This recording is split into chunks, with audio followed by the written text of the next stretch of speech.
ونستغفره ونؤمن به ونتوكل عليه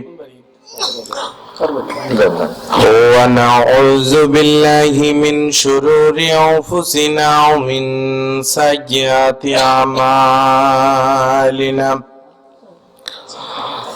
من يهده الله فلا مضل له ومن يضلل فلا هادي له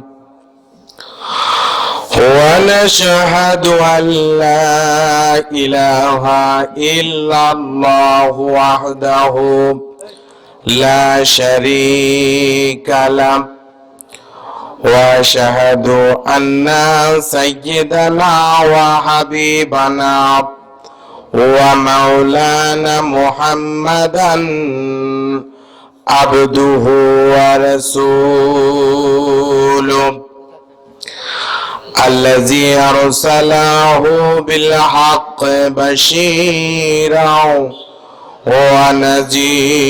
ونذيرا وداعيا إلى الله بإذنه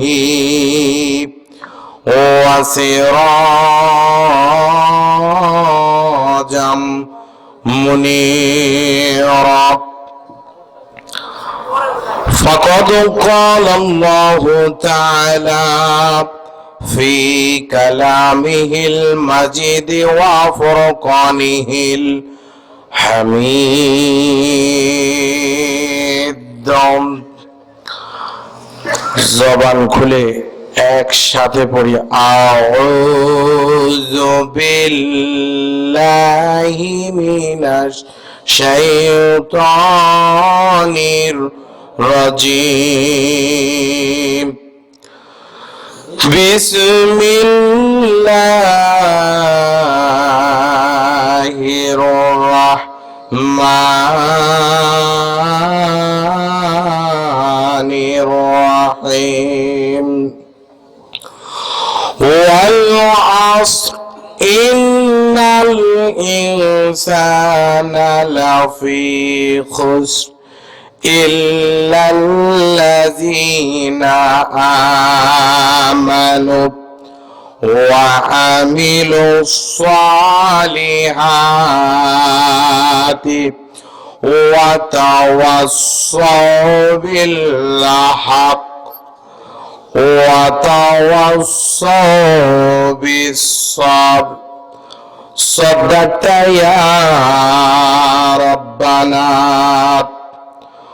وعن عبد الله بن عمر رضي الله تعالى عنه قال قال رسول الله صلى الله عليه وسلم من أحب لله وأبغض لله وأطاع لله ومعان لله فقد استكمل الإيمان. رواه البخاري كما قال عليه الصلاة والسلام. وقال تعالى في شان حبيب محمد رسول الله صلى الله عليه وسلم إن الله وملائكته يصلون على النبي يا أيها الذين آمنوا صلوا عليه وسلموا تسليما. اللهم صل على سيدنا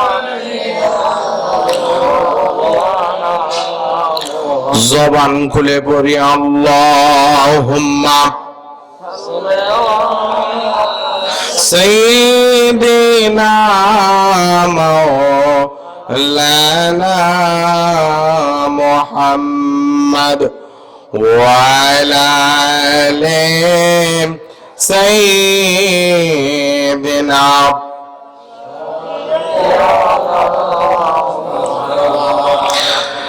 ত্রিভুবনে প্রিয় মুহাম্মদ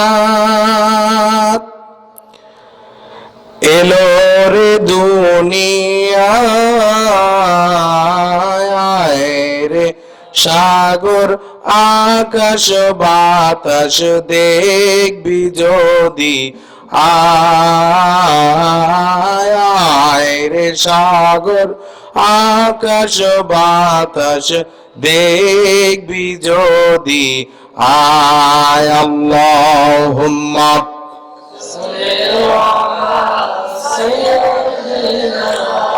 মোহাব্বত ওয়ালা আলিম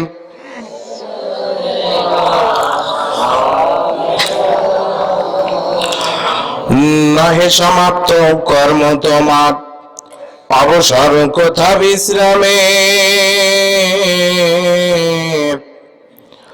উজ্জ্বল হয়ে ফোটেনি আজ সবিমল জ্যোতি তাওহীদের তোরা চাসনি কিছু কারো কাছে খোদার মদদ সারা পরের অপর ভরসা ছেড়ে নিজের পায়ে দাঁড়া কালেমা পড়ে লা ইলাহা ইল্লাল্লাহ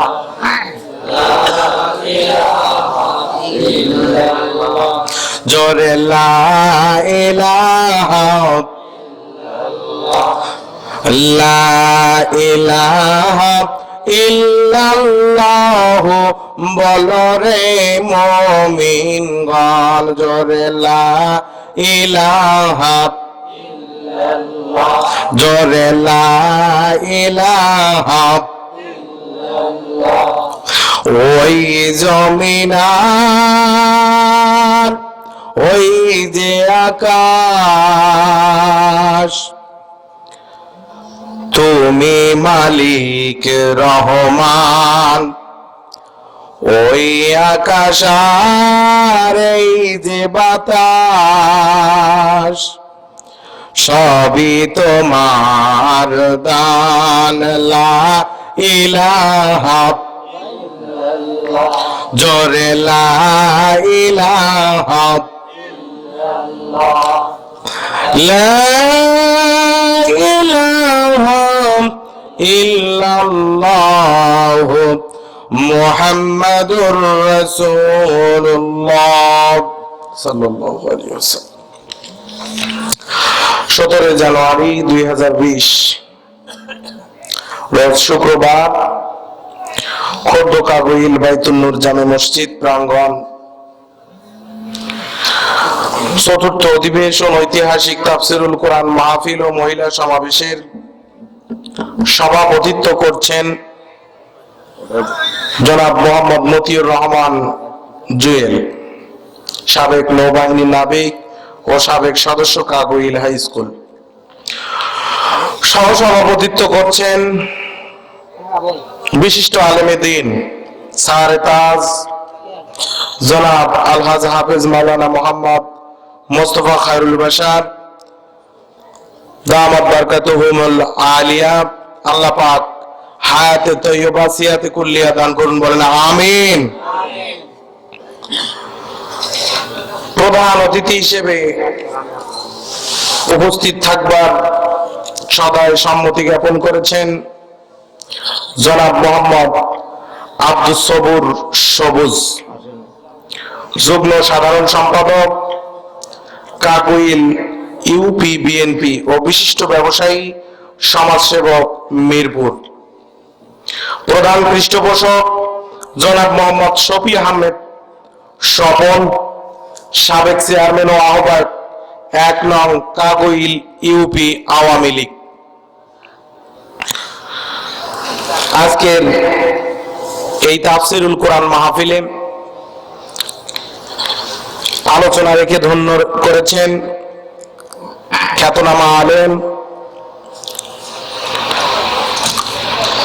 বিশিষ্ট মুফাসসির হাফেজ কারি মাওলানা আজিজুল ইসলাম জিহাদি, দারুল কামিল রংপুর। তৃতীয় বক্তা হিসেবে আলোচনা রেখে আমাদেরকে ধন্য করেছেন অত্র মসজিদের খতিব, বিশিষ্ট আলেমে দ্বীন, ইসলামী চিন্তাবিদ মাওলানা আফতাবউদ্দিন সাহেব। আল্লাহ পাক সকল আলেমদেরকে দ্বীনের জন্য কবুল করুন, বলেন আমিন। অনুষ্ঠানের বরেণ্য অতিথি আমার অত্যন্ত প্রিয় মানুষ, কাছের মানুষ, জনাব মোহাম্মদ বাবলু মিয়া, বিশিষ্ট সমাজসেবক। কিছুক্ষণ পূর্বে দেখেছেন আপনারা, উনি নগদ একটা অর্থ দান করেছেন। তার জন্য দোয়া করার প্রয়োজন আছে না নাই? তো একটু প্রাণ খুলে আল্লাহ পাক যেন ওনারা হায়াতে, দৌলতে, রিজিকে, পরিবারের সকল সেক্টরে আল্লাহ পাক যেন ওনাকে বরকত দান করেন। জোরে সোরে একবার বলা যাবে না আমিন?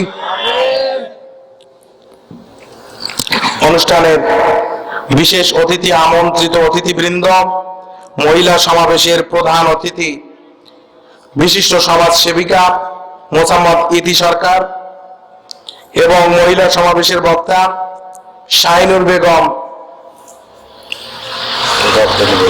গাবতলী বগুড়া, এনাদেরকে আল্লাহ পাক নারীদের খেদমতের জন্য কবুল করেন, বলে আমিন। আল্লাহ পাক আমরা যারা এখানে উপস্থিত হয়েছি সবাইকে কবুল করুন। সামনে উপবিষ্ট দিনদার, পরহেজগার, মুত্তাকি ভাইরা, পর্দার অন্তরালের সতী সাধবী, সর্বগুণে গুণান্বিতা মা ও বোনেরা, সকলকে আর একবার শ্রদ্ধাভাজন সালাম দিচ্ছে। আসসালামু আলাইকুম ওয়া রাহমাতুল্লাহ।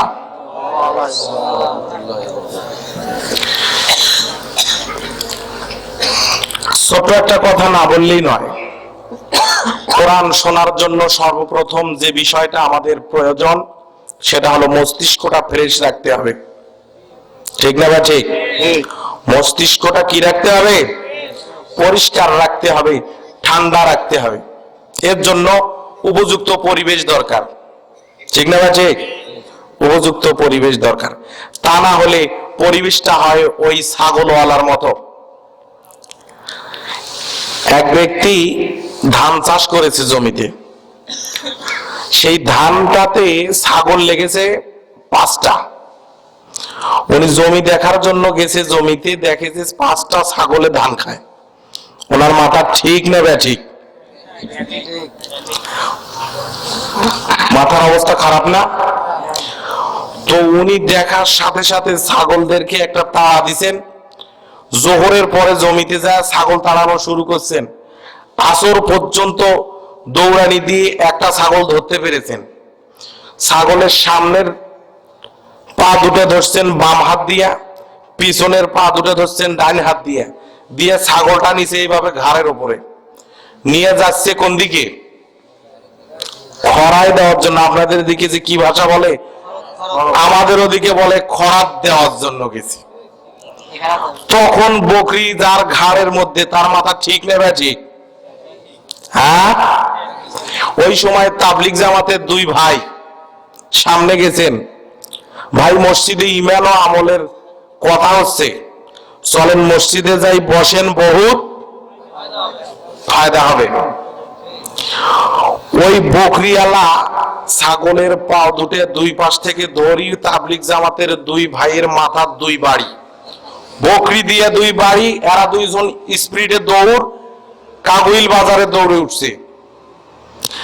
এখন কাগুইল মাদ্রাসার শিক্ষকেরা বলছে, হুজুর আপনারা দৌড়েন কে? বলছে যে ভাই, হক কথা কইতে গেছিলাম, বাধা পাইলাম। আসলে এটা হক কথার বাধা না পরিবেশ না থাকার বাধা? হ্যাঁ, পরিবেশটা লাগবে সুন্দর। আমি এখানে যদি 5000 হক কথায় 1 ঘন্টায় বলে যাই, কোনো সমস্যা আছে? কেউ বাধা দিবে? এমন ইসলাম বিরোধী অপশক্তি বাংলাদেশে আছে? নাই। ইসলাম বিরোধী অপশক্তি ছিল আজ থেকে 1000 বছর আগে, যখন মুহাম্মদুর রাসূলুল্লাহ সাল্লাল্লাহু আলাইহি ওয়াসাল্লাম কোরআন প্রচার করতেন, ঠিক না ঠিক? তখন বিশ্বনবী কোরআন প্রচারের জন্য নিজের ঘরে বসে কোরআন পড়তেন, বাইরে কোরআন পড়তেন, কোরআন প্রচারের জন্য চেষ্টা চালিয়েছেন। বাধা দিয়েছিলেন কে? আবু জেহেল, আবু লাহাব, ওলীদ, উতবা, শাইবা, মুগীরার মতো কাফের এবং মুশরিকরা। বিশ্বনবী যখন কোরআন তেলাওয়াত করতে লাগলেন, চুপি সারে শোনার জন্য রাত্রিবেলা গোপনে সবাই গেলেন। দেখলেন যেভাবে হয় না, কি করতে হবে? আইন পাশ করে ঠেকাতে হবে কোরআনের প্রচার। বলেন ঠিক না বেঁচে? এটা 1450 বছর আগের ঘটনা বলছি। আবু জাহেল দারুন নদওয়াতে আইন পাশ করে দিলেন।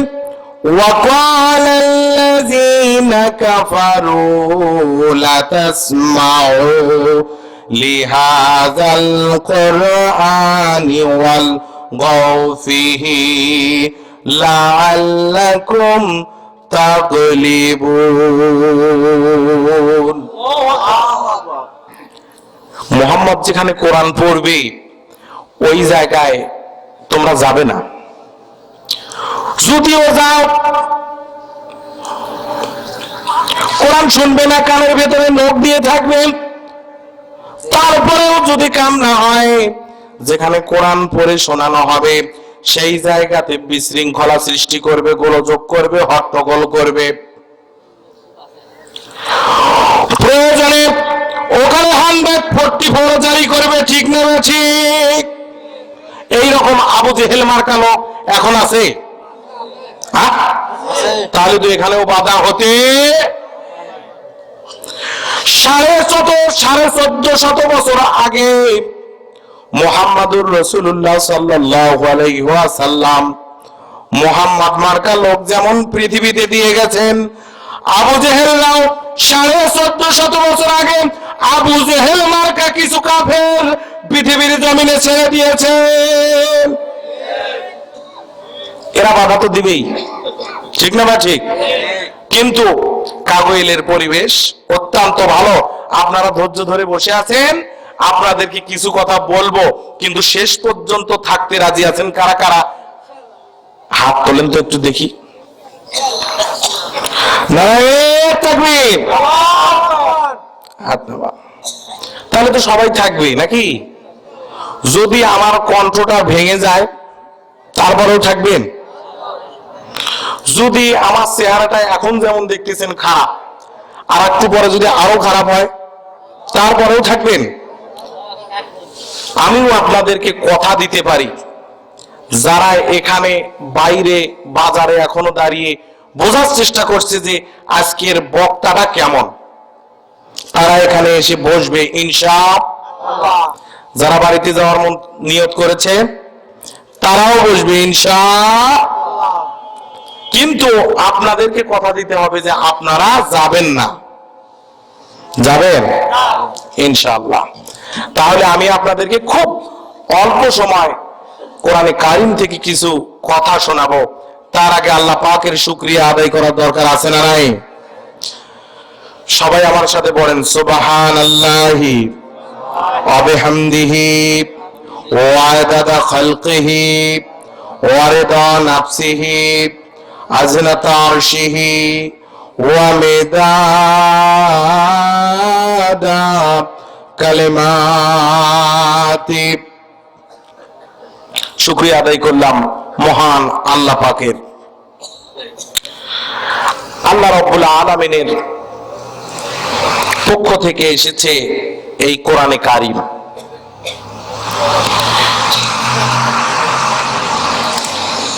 এই কোরআনে কারিম যেই অক্ষর দিয়ে তৈরি করা হয়েছে সেই অক্ষরটার নাম কি? জোরে যদি কন, বাজারের মানুষ যদি শোনে মন খারাপ করবে, ওরা কষ্ট করে দাঁড়ে দাঁড়ে চা খাচ্ছে।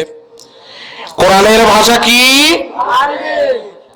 আল্লাহর রাসূল বলেছেন এই ভাষা যদি কেউ একটা শব্দ, একটা অক্ষর মুখ দিয়ে উচ্চারণ করেন, নেকি দিবেন কয়টা? কোরআন শব্দটা তৈরি করা হয়েছে কয়টা অক্ষর দিয়ে?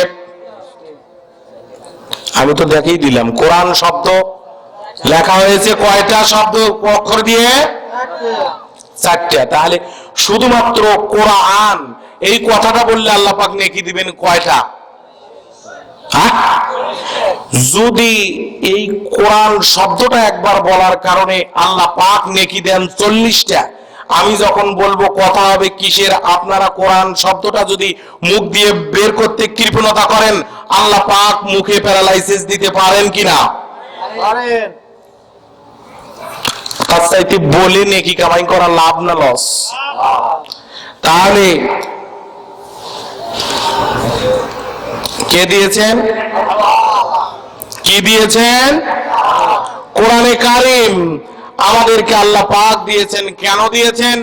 হাযা বায়ানুল লিন্নাসি ওয়া হুদাও ওয়া মাউইযাতুল লিল মুত্তাকিন।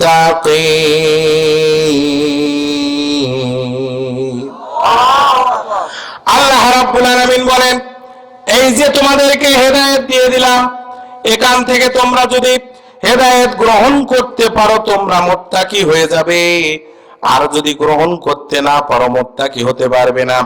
আল্লাহ রাব্বুল আলামিন হলো হেদায়েতের মালিক। আল্লাহ রাব্বুল আলামিন এই হেদায়েতের মালিক, যেটা আমাদেরকে দিয়ে দিয়েছেন। কথা বলেন ঠিক না ঠিক? আল্লাহ পাক এই কোরআনে কারীম দিয়েছেন, এই কোরআনে কারীম দিয়ে বলেছেন যে তোমাদেরকে হেদায়েত আমি দিয়েই দিলাম। এই কোরআনে কারীম দিয়ে যদি তোমরা ব্যবসা পরিচালনা করো, এই কোরআনে কারীম দিয়ে যদি তোমরা পরিবার পরিচালনা করো, এই কোরআনে কারীম দিয়ে যদি তোমরা রাষ্ট্র পরিচালনা করো, এই কোরআনে কারীম দিয়ে যদি তোমরা সংসদ পরিচালনা করো, এই কোরআনে কারীম দিয়ে যদি তোমরা সন্তান সন্ততি লালন পালন করো, তাহলে হেদায়েত পাবেন কিনা বলেন তো? হেদায়েত পাওয়া যাবে না? হেদায়েত পাওয়া যাবে কিনা? হেদায়েত যদি পেতে হয় কোরআনে কারীমের কাছে অবশ্যই আসতে হবে। বলেন ঠিক না ঠিক? কোরআনে কারীম হলো মধু। আমাদেরকে হতে হবে কি? মৌমাছি। এই কোরআনে কারীম থেকে আমাদেরকে মধু সংগ্রহ করতে হবে। ঠিক না ঠিক? কোরআনে কারীম মধু। এই মধু নিয়ে আমাদেরকে মধুর সঠিক ব্যবহার যদি আমরা করতে পারি, আমরা হেদায়েত প্রাপ্ত হয়ে যাব, আমরা মুত্তাকি হয়ে যাব। বলেন সুবহানাল্লাহ। কারণ আল্লাহ রাব্বুল আলামিন বলেন, হাযা বায়ানুল লিন্নাস ওয়া হুদাও ওয়া মাউইযাতুল লিল মুত্তাকিন। তোমরা যদি এখান থেকে তোমরা এই হেদায়েত যদি গ্রহণ করতে পারো, তোমরা তোমাদেরকে মুত্তাকি হিসেবে গ্রহণ করবেন কে? আল্লাহ রাব্বুল আলামিন আমাদেরকে মুত্তাকি হিসেবে তখন গ্রহণ করবেন। তার মানে আল্লাহ পাক হেদায়েতের মালিক বলেছেন। আল্লাহ পাক হেদায়েতটা ব্যাগের ভিতরে করে নিয়ে ওই আরশে আজিমে বসে নাই, এমনটা কি না? আল্লাহ পাক আমাদেরকে হেদায়েত দিয়ে দিয়েছেন। এখন কথা হলো, এই কোরআনে কারীম শেখার জন্য মাদ্রাসার দরকার আছে না নাই? মসজিদের দরকার আছে না নাই?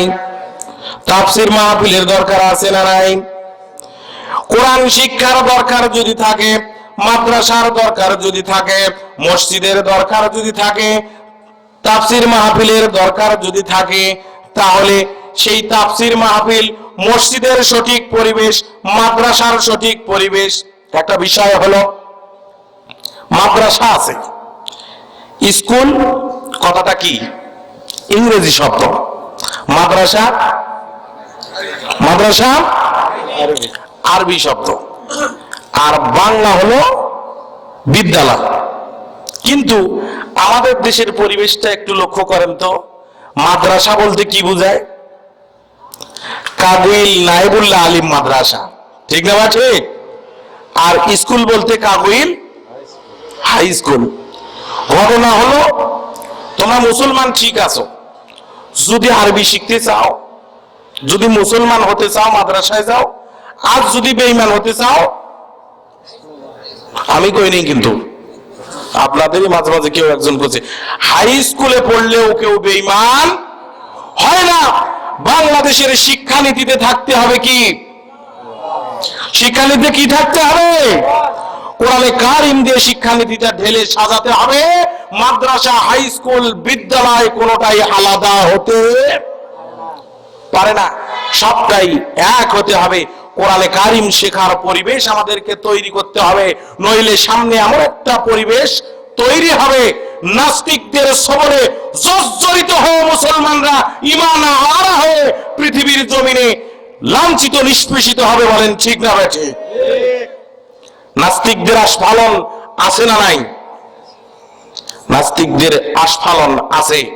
একটা জিনিস লক্ষ্য করলে দেখবেন, আমার দেশের আওয়ামী লীগের প্রতিষ্ঠাতা বঙ্গবন্ধু শেখ মুজিবুর রহমান কাকরাইল মসজিদের জমি বরাদ্দ দিয়েছেন, ইসলামিক ফাউন্ডেশন প্রতিষ্ঠা করেছেন।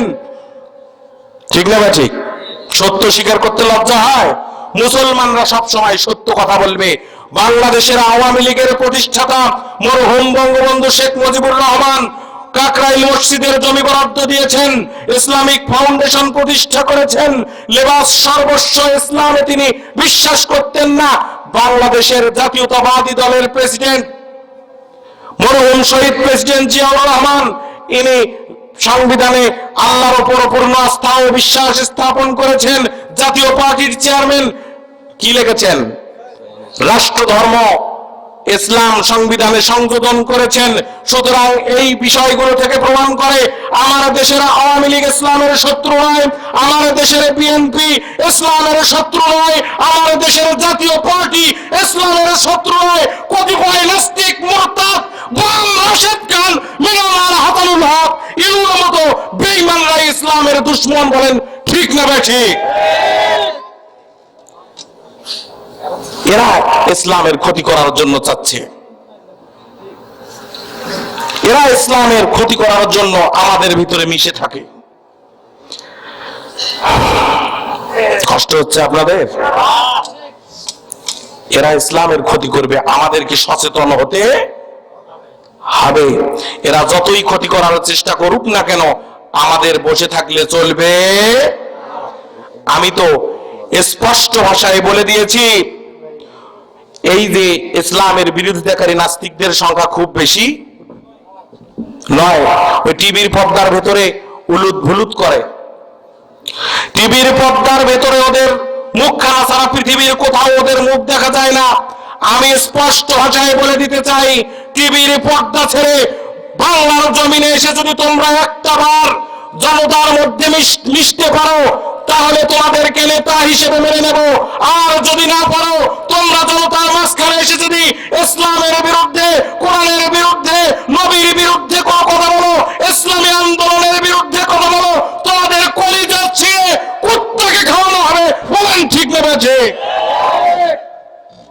এগুলো রাজনৈতিক কথা নয়, জাতীয় স্বার্থ নিয়ে কথা বলছি, কোরআনের স্বার্থ নিয়ে কথা বলছি, নবীর সম্মান নিয়ে কথা বলছি, ইসলামের পক্ষে কথা বলছি, বাংলাদেশের 14 কোটি তৌহিদি জনতার পক্ষে কথা বলছি। বলেন ঠিক না ঠিক? প্রিয় ভাইয়ের আমার, তাই এই সমস্ত লোকদের বিরুদ্ধে এখানে আবার এত গরম কথা বলেও কি বেশি ফায়দা হবে না? আমাদেরকে কোরআন শিখতে হবে, কোরআন জানতে হবে, ঈমানদার হতে হবে। কার মতো? ঈমানদার হতে হবে সাহাবায়ে কেরামের মতো। ঠিক না ঠিক?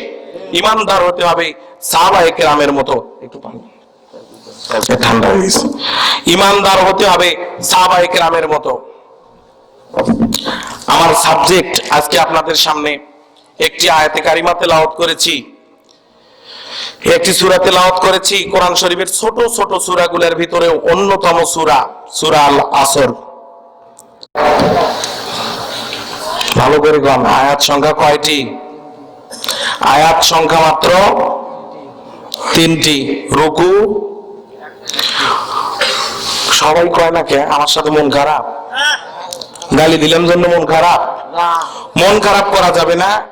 কথা যদি বুঝে থাকেন একটু যদি জবাব দেন, আমি একটু প্রাণ পাবো। ঠিক আছে? আয়াত সংখ্যা কয়টি? জোরে কোন, আয়াত সংখ্যা কয়টি? রুকু সংখ্যা 1টি। সূরার নাম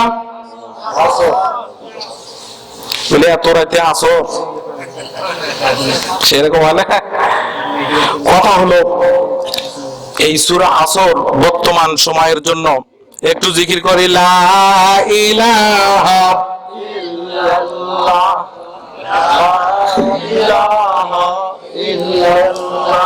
লা ইলাহা ইল্লাল্লাহ বলো রে আমার মন, লা ইলাহা।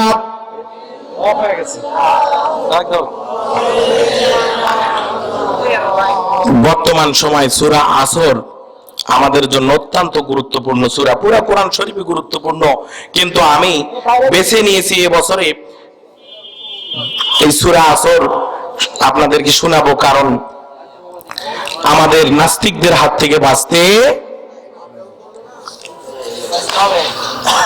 উনি যে আমার ছায়া দেখতে সুন্দর, তাহলে ওনার দিক দেখেন, ওনারা কি করে করুক, আমরা একটু আলোচনা করি নাকি। সূরা আসর আমাদেরকে ভালো করে জানতে হবে এর ভিতরে কি আছে, তা না হলে নাস্তিকদের হাত থেকে বাঁচতে আমাদের পারবো না। এই সূরা আসর নাজিল হয়েছেন ইসলামের প্রাথমিক যুগে। কারেন্ট না গেলে ভালোই লাগে না আমার, বুঝছেন? একটু জিকির করেন, লা ইলাহা, জোরে কোন, আরো জোরে কোন, ঠিক না বেঠে? নাস্তিকদের মোকাবেলার জন্য এরকম ঈমানদারদের প্রয়োজন আছে না নাই? মসজিদে বিশ্ব নবীজি মক্কায় যখন হিজরতের কিছু কাল পূর্বে, এটা ছিল ইসলামের প্রাথমিক যুগ। এই কিছু কিছু লোক ইসলাম কবুল করেছেন, তার মধ্যে ইসলামের প্রথম খলিফা আবু বকর সিদ্দিক রাদিয়াল্লাহু তাআলা আনহু অন্যতম।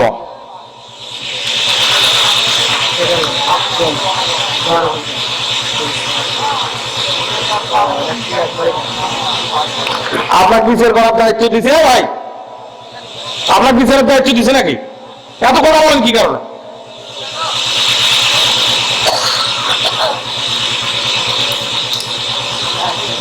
ওই যে বললাম পরিবেশ দরকার, এখন তো বকরিয়ালার মতো হচ্ছে।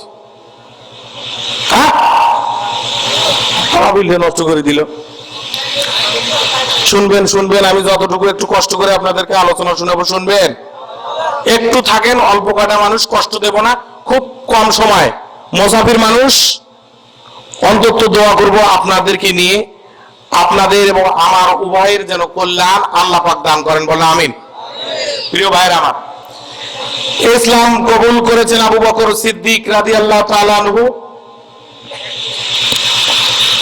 তো আলী রাদিয়াল্লাহু তাআলা আনহু ওই রাস্তায় গেছেন বেড়াতে। আবু বকর সিদ্দিক রাদিয়াল্লাহু তাআলা আনহুর আব্বা বলতেছেন, এই ছোকরাগুলোর কারণে আমার বেড়াটা নষ্ট হয়ে গেল। কি হয়েছে আপনার বেটা? আমার বেটা আমার কথা শুনলো না, এরাই তো বুঝি সুঝি মুহাম্মাদের দলের ভিতরে নিয়ে গেল। তখন প্রাথমিক ইসলামের প্রাথমিক দিকে পরিবেশটা এরকমই ছিল। ওই কিছুদিন আগে দেখছিলেন না পরিবেশটা কি ঘোলা ঘোলা অবস্থা? ছেলেগুলা যখন এই বিভিন্ন জায়গায় রাত্রিবেলা যেখানে সেখানে থেকে বেড়ায়, আর কেউ কেউ বলে ওই দেখেন না কেন এই ছেলেগুলো, ওই ছেলেগুলো খারাপ বানাচ্ছে, আজকে বাড়িতে থাকতে পারছি না, বাপ মায়ের কত টেনশন। এরকম একটা পরিবেশ ছিল না? ছিল। আল্লাহ পাক উত্তরণ দিয়েছেন, বলে আমিন। তো ভাইরা আমার, এইরকম একটা পরিবেশ তৈরি হলো। একদিন সকালবেলা আবু বকর সিদ্দিক রাদিয়াল্লাহু তাআলা আনহু,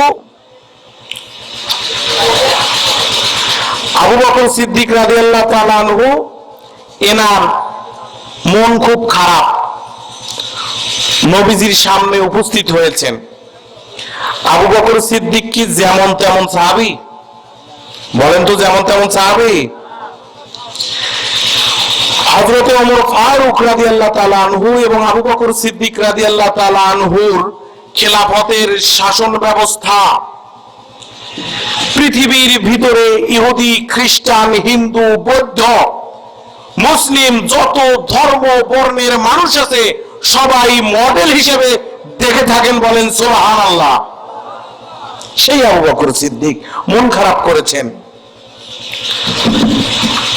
এই আবু বকর সিদ্দিক যেমন তেমন কোন সাহাবী ছিলেন না।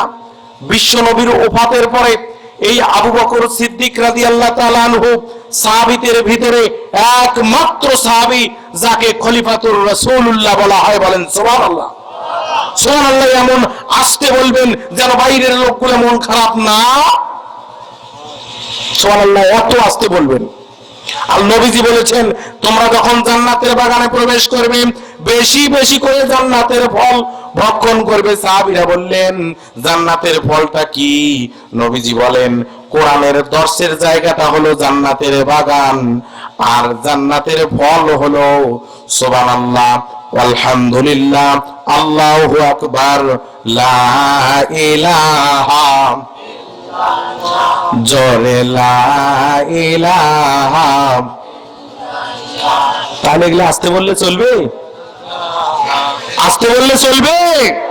জোরে বলতে হবে। সুবহানাল্লাহ, আলহামদুলিল্লাহ আওয়াজটা এমন ভাবে দিতে হবে যে লোকগুলো মন খারাপ করে কারণ যাওয়ার সময় চলে গেছে, ওরা যেন মনে করে ওখানে ঘটনা খারাপ, আবার ফিরে যেতে হবে। ঠিক না ঠিক? আবু বকর সিদ্দিক রাদিয়াল্লাহু তাআলা আনহুর মন খারাপ।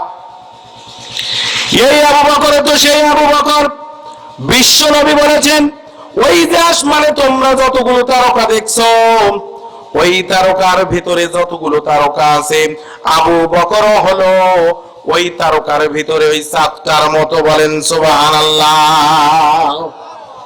যতগুলো তারকা আছে তার ভিতরে আবু বকর ওই তারকাটার মতো। বিশ্ব নবী একদিন রাত্রিবেলা দুইজন স্ত্রী সহ রাস্তায় ঘুরতে বেরিয়েছেন। সেদিন জ্যোৎস্না রাত, কিতাবের ভিতরে এসেছে এমন পরিষ্কার জ্যোৎস্নার আলো যে এরকম একটা কিতাব খুললে সেই কিতাবখানা তেলাওয়াত করা যায়, পড়া যায়। এরকম পরিষ্কার আলোতে দুইজন স্ত্রীকে নিয়ে রাস্তায় বের হয়েছেন। আপনারা আপনাদের বউ নিয়ে বের হন? হ্যাঁ, কথা কয় না, আমার কথা বোঝা যায় না? বউ নিয়ে বেড়াতে যান আনন্দনগর, ভিন্ন জগৎ, বকবে কি আছে মহেশগঞ্জ, তাই না? ওখানে যান বউ নিয়ে।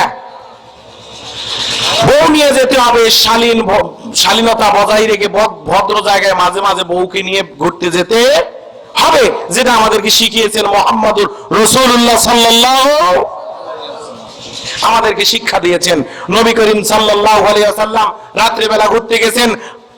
ডান পাশে হলো হাফসা রাদিয়াল্লাহু তাআলা আনহু, বাম পাশে উম্মুল মুমিনিন আয়েশা সিদ্দিকা রাদিয়াল্লাহু তাআলা আনহা। তো হাফসা রাদিয়াল্লাহু তাআলা আনহা রাসূল সাল্লাল্লাহু আলাইহি ওয়াসাল্লামকে বলতেছেন, ইয়া রাসূলুল্লাহ, ইয়া হাবিবাল্লাহ, আমার না কথা আছিল। তো রাসূল সাল্লাল্লাহু আলাইহি ওয়াসাল্লাম বলেন, হাফসা বলতে চাও বলো। তো মহিলা মানুষ একটু শরম বেশি পায় না?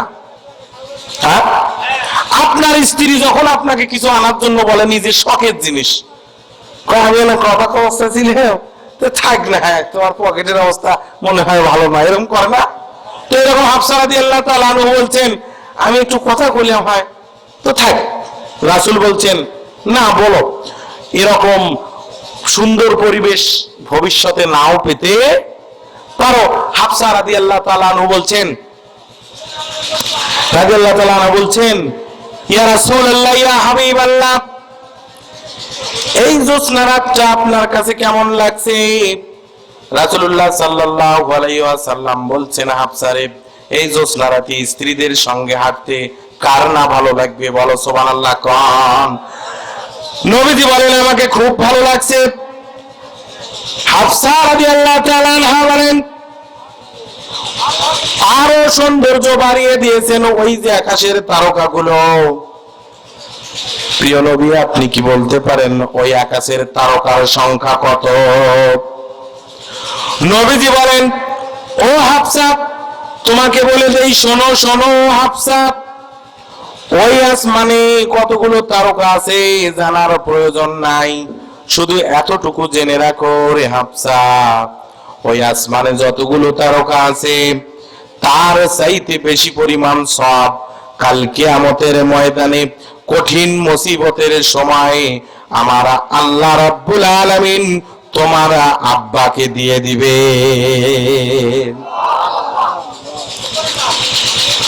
হাফসা তো খুব খুশি যে আমার আব্বার এত সওয়াব, আমার আব্বা খুব সম্মানিত মানুষ। হাফসা খুব খুশি। তো রাসূলুল্লাহ সাল্লাল্লাহু আলাইহি সাল্লাম আম্মাজান আয়েশা সিদ্দিকা রাদিয়াল্লাহু তাআলা আনহাকে বলছেন, আয়েশা তুমি কি কিছু বলবে নাকি? আয়েশা বলছেন, না থাক।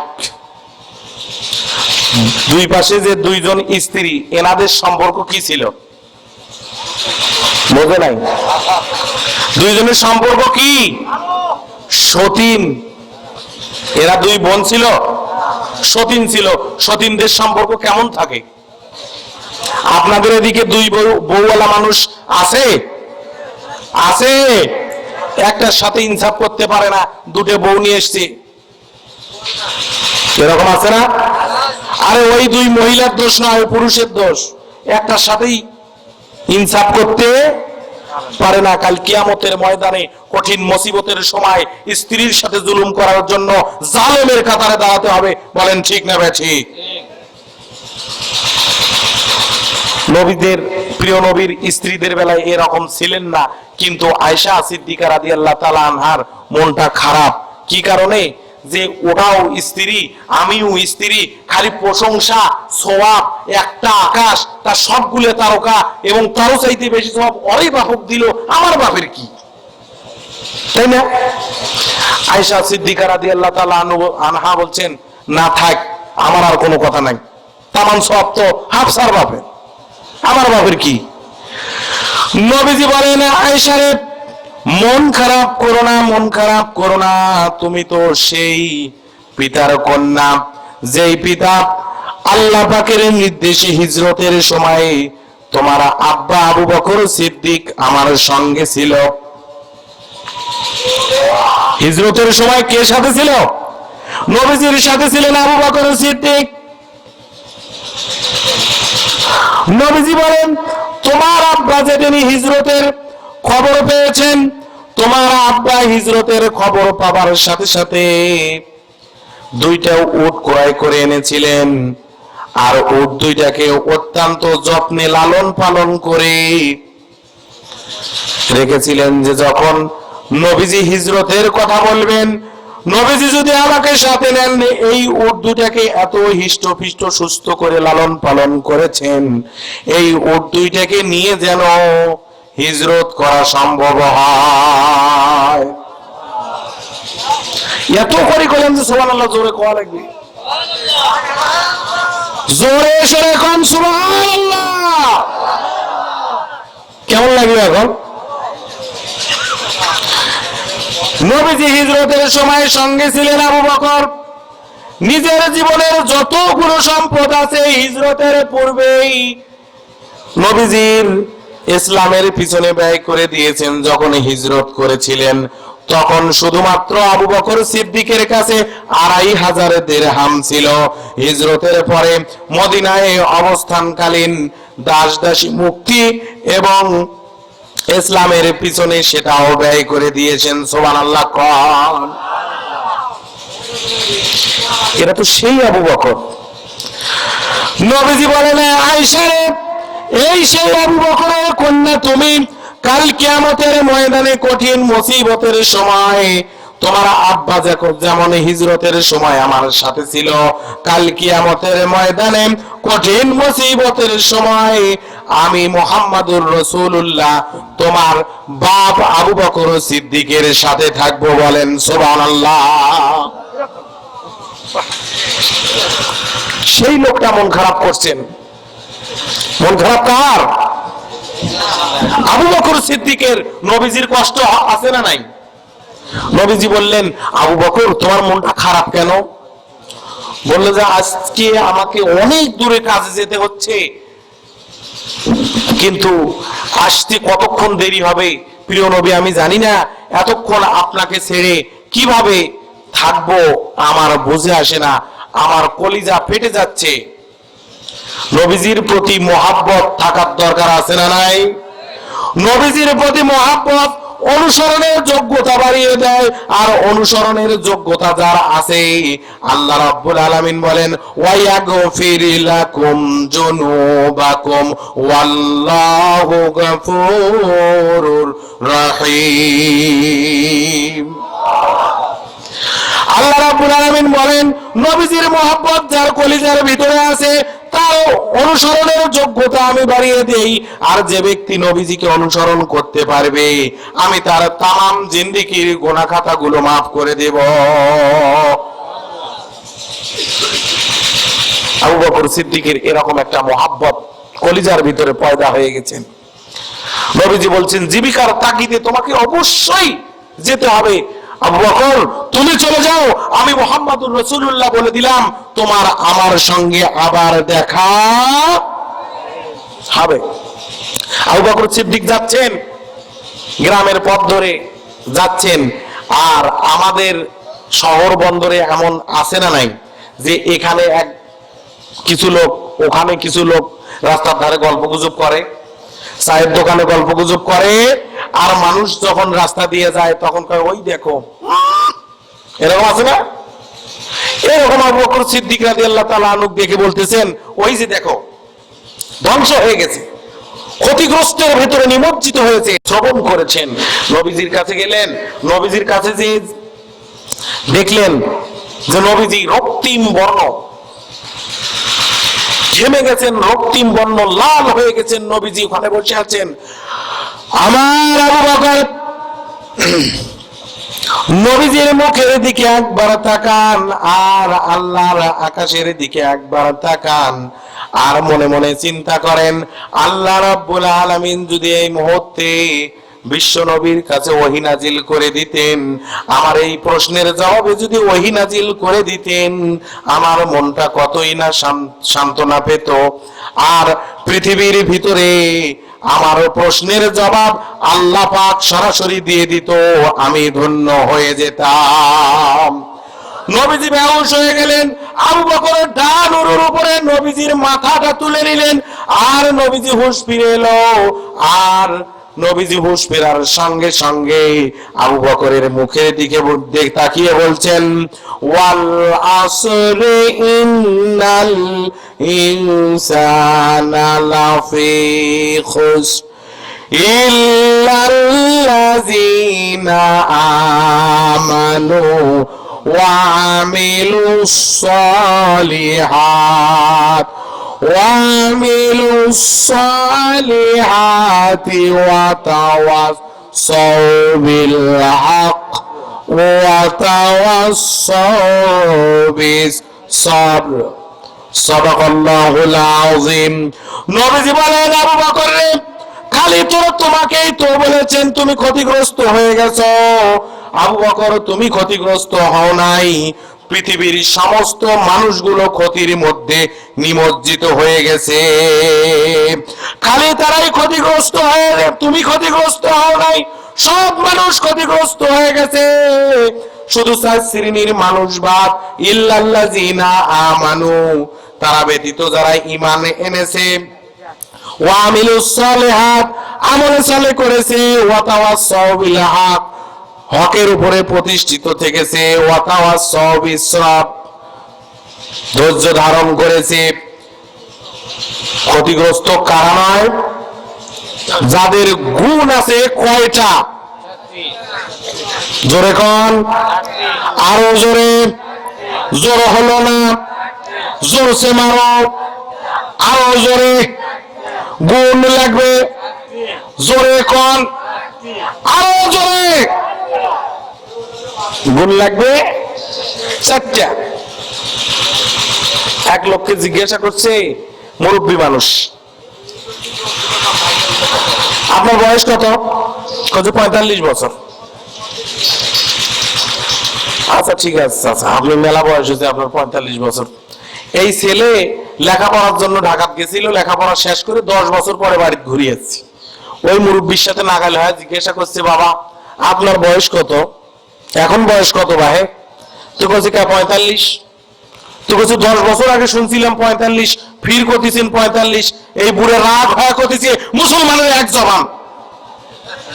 মুসলমানের 10 বছর আগেও যেটা করছি এখনো সেটাই করতেছি, আমি কথা দুই করি না। আসলে কি জবান এরকম হলে হবে? আপনারা নিয়ত করি বসছেন হুজুর যা ওয়াজ করে করুক ঠোঁটের জোড়া খুলবো, কষ্ট হলে মোনাজাত দিয়ে দেই, চলে দেই, শেষ করবো। হ্যাঁ, অল্প কিছুক্ষণ আপনাদেরকে কষ্ট দেব না, অল্প কিছুক্ষণ আর আলোচনাটা শেষ করে দিয়ে চলে যাব ইনশাআল্লাহ। প্রিয় ভাইরা আমার, প্রথম গুণ লাগবে ঈমান। ক্ষতিগ্রস্তদের হাত থেকে বাঁচার জন্য সর্বপ্রথম লাগবে ঈমান। দেশকে যখন আপনি নাস্তিকতার হাত থেকে বাঁচাবেন তখন লাগবে ঈমান। আপনার সন্তানকে যখন আপনি আস্তিক বানাবেন, নাস্তিকদের হাত থেকে বাঁচাবেন, তখন লাগবে ঈমান। নবীজির সম্মান রক্ষার জন্য লাগবে ঈমান, কোরআনের সম্মান রক্ষার জন্য লাগবে ঈমান, ইসলাম রক্ষার জন্য লাগবে ঈমান, দেশে ইসলাম প্রতিষ্ঠার জন্য লাগবে ঈমান। বলেন ঠিক না বেঠে? সেই ঈমানের আলোচনায় আমি নিয়ে এসেছি। খারাপ যদি লাগে শেষ করে দিই।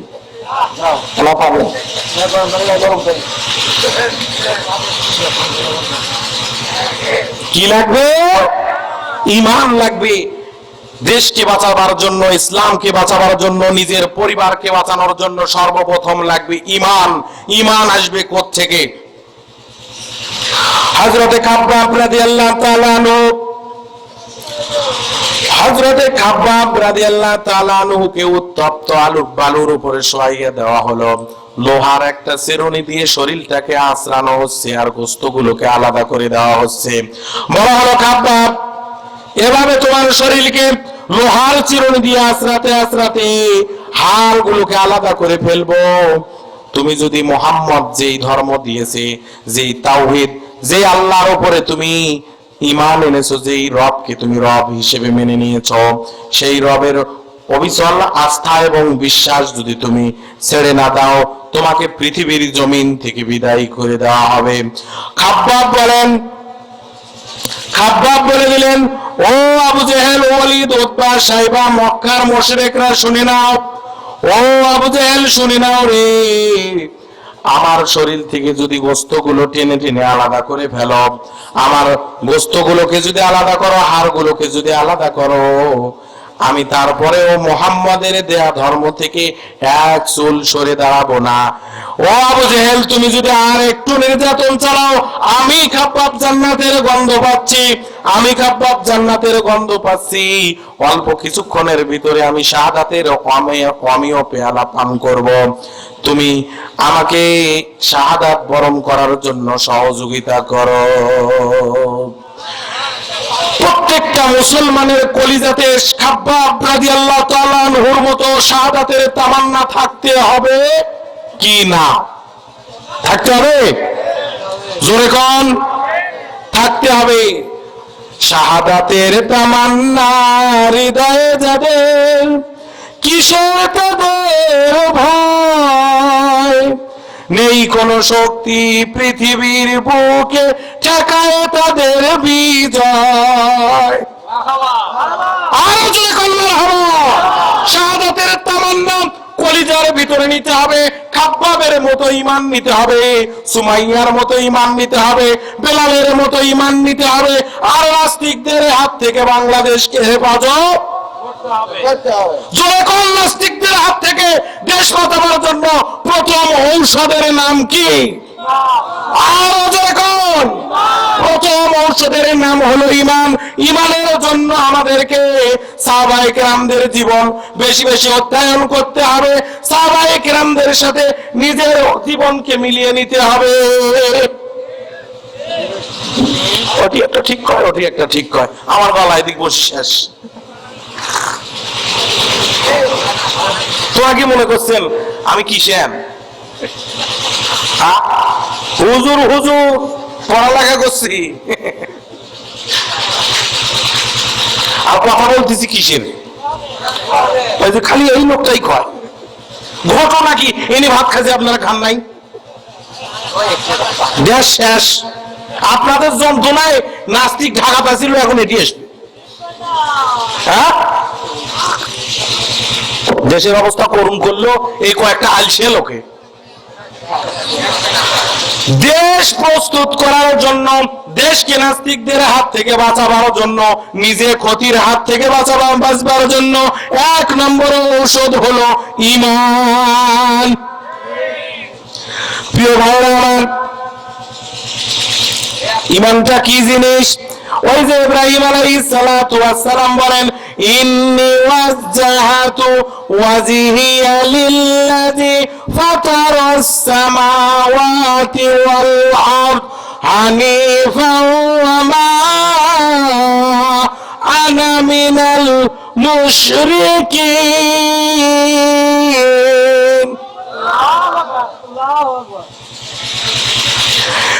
ইব্রাহিম আলাইহিস সালাতু ওয়াস সালাম বলছেন, নিশ্চয় আমি মুখ ফিরিয়ে নিলাম। আমার আব্বা ওই যে আজল যে মূর্তির পূজা করেন, নমরুদ আমার দেশের প্রেসিডেন্ট, এই খোদাদ্রোহী প্রেসিডেন্ট যে আল্লাহর ইবাদত করে, যে খোদার ইবাদত করে, আমি সেদিক থেকে মুখ ফিরিয়ে নিলাম, ওদের সাথে সম্পর্ক ছিন্ন করলাম, ওদের সাথে আমার কোনো সম্পর্ক নাই। আর আমি মিনাল মুশরিকিন, আমি ওদের অন্তর্ভুক্ত নই। এই কথা বলার সঙ্গে সঙ্গে আল্লাহ রাব্বুল আলামিন ইব্রাহিম আলাইহিস সালাতু ওয়াস সালামকে সম্মান দিয়ে দিলেন, মিল্লাতা আবিকুম ইব্রাহিম হুয়া সাম্মাকুমুল মুসলিমিন। যখন আপনি ঈমানদার হবার জন্য এক আল্লাহর উপরে ইস্তিকামাত থাকলেন, আল্লাহর উপরে অবিচল আস্থা ও বিশ্বাস নিজের কলবের ভিতরে গেঁথে নিলেন, আর মুশরিকদের সাথে সম্পর্ক ছিন্ন করলেন, তখন আল্লাহ পাকের পক্ষ থেকে পুরস্কার আছে না নাই? আমাদের জাতির পিতা ইব্রাহিম আলাইহিস সালাতু ওয়াস সালামকে আল্লাহ পাক পুরস্কার দিয়ে দিলেন, ও ইব্রাহিম তুমি আমার বন্ধু, তোমাকে পুরস্কার দিয়ে দিলাম, আজ থেকে তুমি সমস্ত মুসলিম জাহানের জাতির, জোরে কোন আমাদের জাতির পিতার নাম কি? আরো জোরে, জাতির পিতা, জাতির পিতা। ভয় লাগে? ভয় লাগে? কোনো ভয় নাই। কোরআন শরীফের আয়াত তেলাওয়াত করেছি, এই কথাটার যারা বিরোধিতা করবে, এই কথাটার জন্য যারা অ্যাকশন নিবে, বুঝতে হবে ওয়াকালাল্লাযিনা কাফারু লা তাসমাউ লিহাযাল কুরআনি ওয়ালগাউ ফিহি লাআল্লাকুম তাগলিবুন।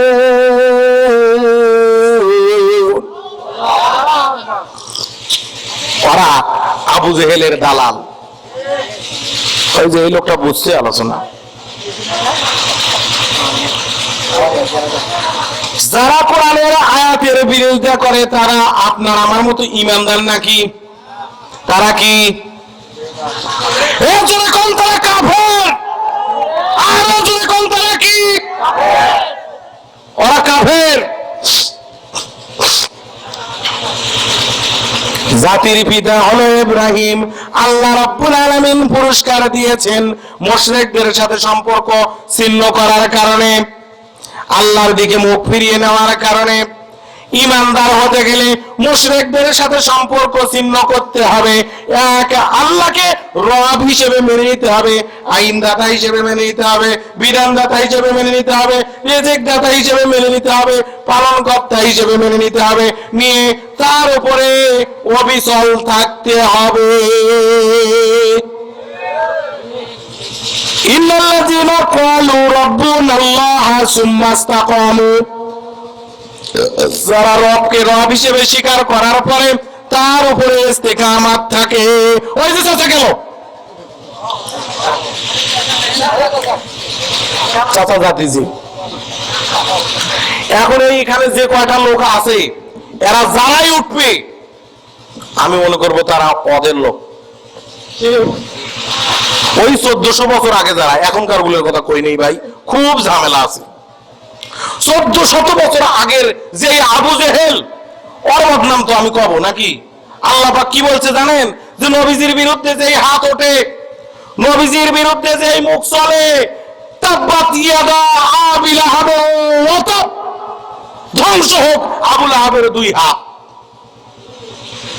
আল্লাহ কি করলেন? অভিশাপ দিলেন যে নবীর বিরুদ্ধে যে হাত চলে, মুখ চলে, ওটা ধ্বংস হয়ে যাক। আল্লাহ আমাদেরকেও শিখিয়ে দিচ্ছেন, তোর সামনে যেটা নবীজির বিরুদ্ধে কথা বলে, ইসলামের বিরুদ্ধে কথা বলে, ওটাকে অভিশাপ দে। যদি হাত দিয়ে না পারিস, ওটা অভিশাপ, যেটা ধ্বংস হয়ে যায়। ঠিক না? ঠিক। যেটা যাবে আমি সেটা অভিশাপ দেব, যেটা জানি প্যারালাইসিস হয়।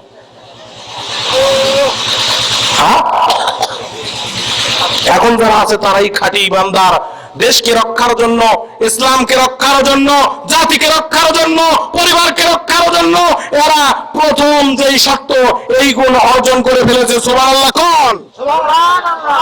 আরো যখন সুবহানাল্লাহ। এই কারণ যাবি, আপনি যত চেষ্টাই করেন। এই সন্ধ্যা থেকে কারণটা গেল আর এলো, পীরগঞ্জ খালি যদি এই কারণ যাইতো ভাই।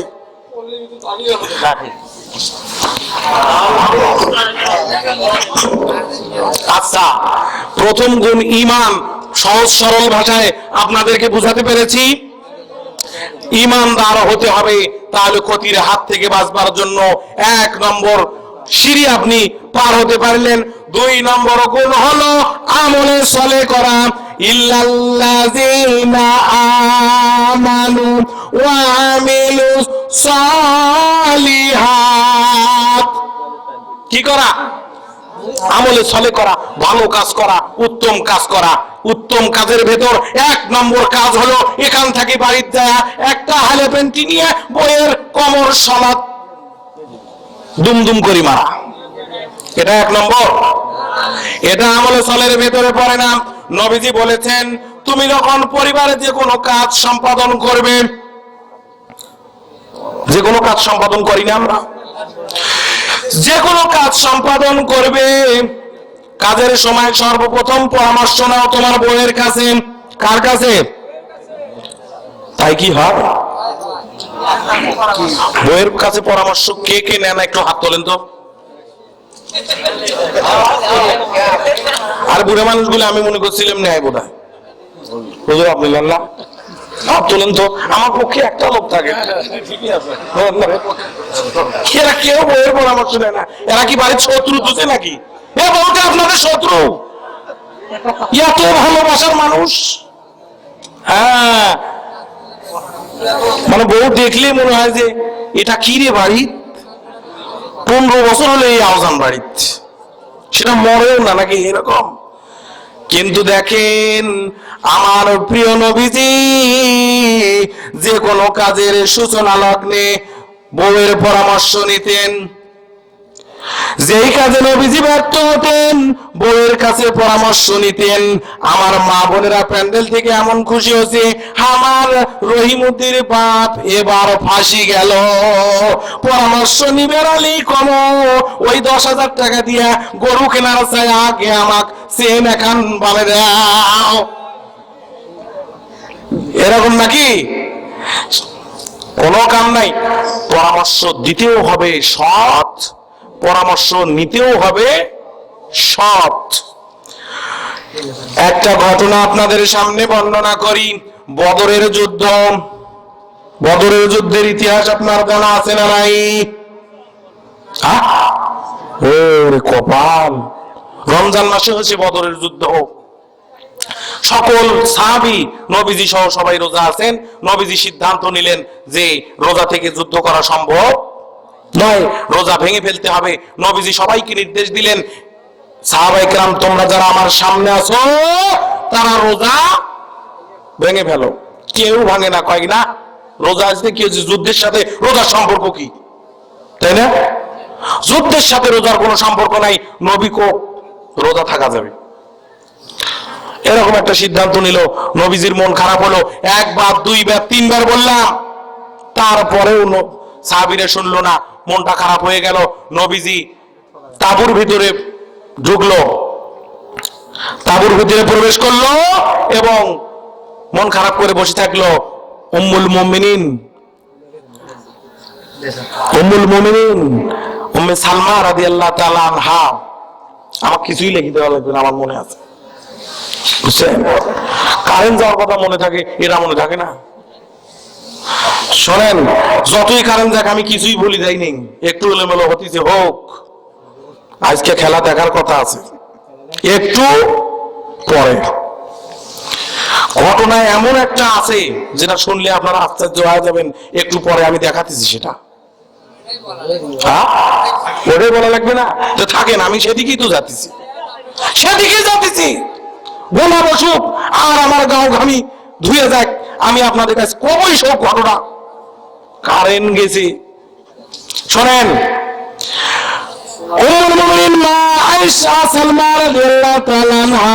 বিশ্বনবীকে পরামর্শ দিলেন, ইয়া রাসূলুল্লাহ, ইয়া হাবিবাল্লাহ, বাইরে যান, উঁচু স্থানে দাঁড়াইয়া আপনি মুহাম্মদুর রাসূলুল্লাহ সাল্লাল্লাহু আলাইহি ওয়াসাল্লাম গ্লাস হাতে নিয়ে এক গ্লাস পানি আগে পান করেন। খাইলো, রোজা গেল। এটা দেখার পরে সাহাবায়ে কেরাম সিদ্ধান্ত নিল, নবীজি যখন রোজা ভেঙে ফেলেছে, অবশ্যই রোজাটা ভাঙার ভিতরে কল্যাণ আছে না নাই? বলেন তো, কাজে সফল হয়েছে কার পরামর্শ নিয়ে? এরা ওয়াজ বোঝে, এটি একটা লোক ওয়াজ বোঝে, মাঝখানের গুলো বোঝে। জোরে কম তো, নবীজি সফল হলো কার পরামর্শে? নিজের স্ত্রীর পরামর্শে নবীজি সফল হয়েছেন। আরো একবার উমরা হজের বেলায় কাফেররা বলেছিল, মুহাম্মদ ফিরে যাও, ফিরে যাও, হজ করা তোমার হবে না। নবীজি সিদ্ধান্ত নিলেন, কাফেররা যখন বাধা দিল, আমরা হজ করব না, আমরা এখান থেকে ফিরে যাব। নবীজি ওদেরকে নির্দেশ দিয়ে দিলেন, ও সাহাবীরা, তোমাদের যার পশুগুলো কোরবানি করে ফেলো, নিজের মাথা মুন্ডন করো। সাহাবীরা কয়, কি কয়? হজ নাই করতে বলে পশু কোরবানি করে, মাথা মুন্ডন করে, হজ করাই লাগবে। ওই আবু জেহেল, ওলীদ, উতবা সাহেবার চেয়ে আমাদের ক্ষমতা কম কোথায়? ক্ষমতা কম না বেশি? ক্ষমতা কম, কিন্তু ঝামেলা একটা, ওদের চেয়ে আমাদের ক্ষমতা বেশি, কিন্তু ঝামেলা আছে, ওটা আর একদিন। আজকে যে লাইনে যাচ্ছি আর একটু থাকা যাবে, যাবে। নবীজির কথা আজকেও সাহাবীরা শুনছেন না, না আমরা হজ করব, না আমরা হজ করব, না আমরা হজ করব। এইভাবে তিনবার সিদ্ধান্ত নিলেন, আমরা হজ করব, আমরা হজ করব। নবীজি তাঁবুর ভিতরে মন খারাপ করে গেলেন। নবীজির স্বরাষ্ট্র উপদেষ্টা, সামরিক উপদেষ্টা, নবীজির স্ত্রী উম্মুল মুমিনিন সালমা রাদিয়াল্লাহু তাআলা আনহা পরামর্শ দিলেন, নবীজি বাইরে যান, আপনার পশু কোরবানি করেন, আপনার মাথা মুন্ডন করেন। সকল সাহাবী করতে বাধ্য হয়ে যাবে। নবীজি আসলেন, মাথা মুন্ডন করলেন, পশু কোরবানি করলেন, আর সাহাবীরাও তাই করলেন। আজকেও নবীজি সফল হলো বউয়ের পরামর্শ নিয়ে। তার মানে নবীজি সমাজ পরিচালনা করেছেন, রাষ্ট্র পরিচালনা করেছেন, পরিবার পরিচালনা করেছেন। পৃথিবীর বুকে শ্রেষ্ঠ নানা যদি থাকে নবীজি, শ্রেষ্ঠ শিক্ষক যদি থাকে সেটাও হলো নবীজি, শ্রেষ্ঠ পিতা যদি থাকে সেটাও নবীজি, শ্রেষ্ঠ প্রেসিডেন্ট যদি থাকে সেটাও নবীজি, শ্রেষ্ঠ স্বামী যদি থাকে সেটাও নবীজি। সুবহানাল্লাহ।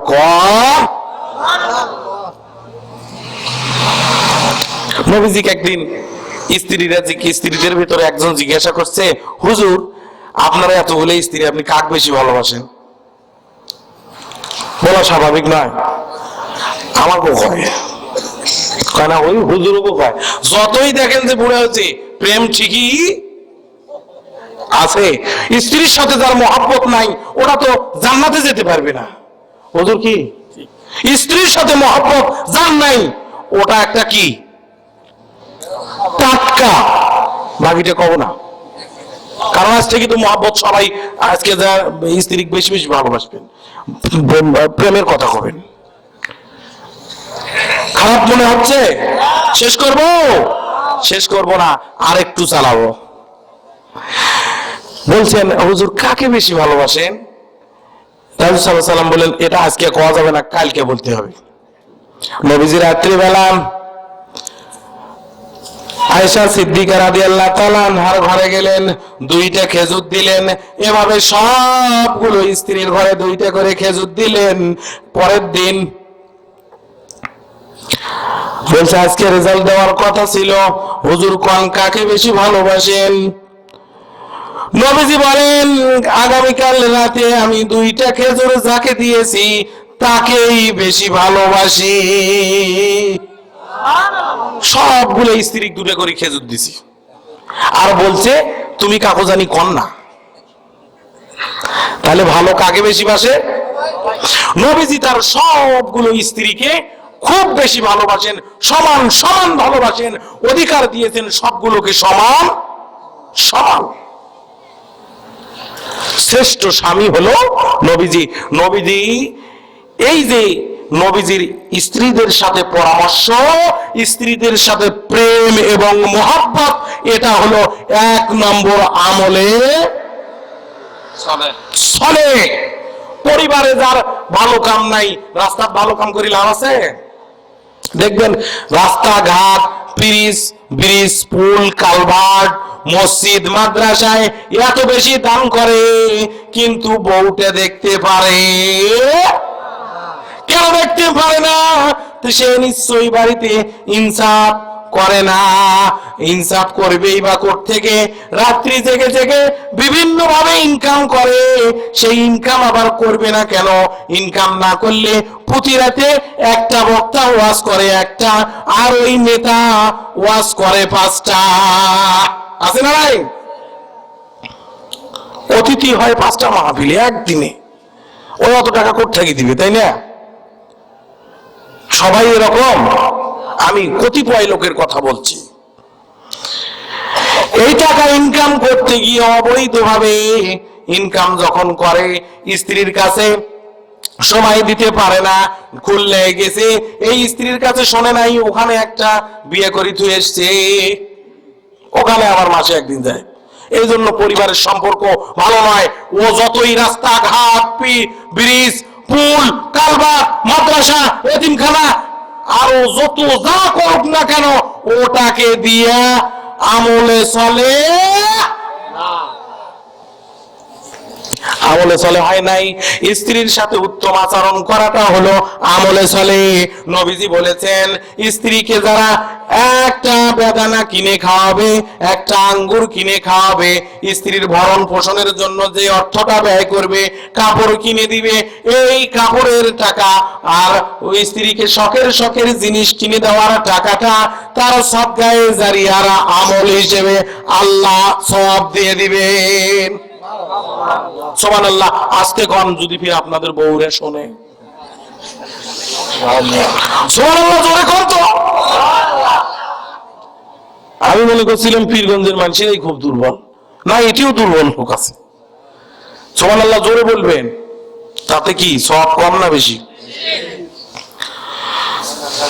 স্ত্রীদেরকে যেই ভরণ পোষণের খরচটা আপনি দেন, এটা হলো সদকায়ে জারিয়ার নেকি, আল্লাহ পাক আপনার আমলনামায় দিয়ে থাকেন। সুবহানাল্লাহ কোন। এটা হলো আমলে চলে। এখন ঘটনা হলো যে বাবা তুমি যে এই কাজের সিদ্ধান্ত নিছো, বাড়িতে এই কাজটা করতেছো, তোমার ছেলের সিদ্ধান্ত নিছো, কয় ওটার না 12 বছর বয়স কেবল, ওই কি বুদ্ধি দিবি? ওর মাথার কোনো বুদ্ধি নাই, ওর মাথা এখন খালি চুলকেনি বুদ্ধি। এরকম কয় না? ছোটদেরকে স্নেহ করে না, বড়দেরকে সম্মান করে না। ফালাইসা মিন্নি, ওটা নবীজির দলভুক্ত। জোরে কোন, ওটা নবীজির দলভুক্ত নয়।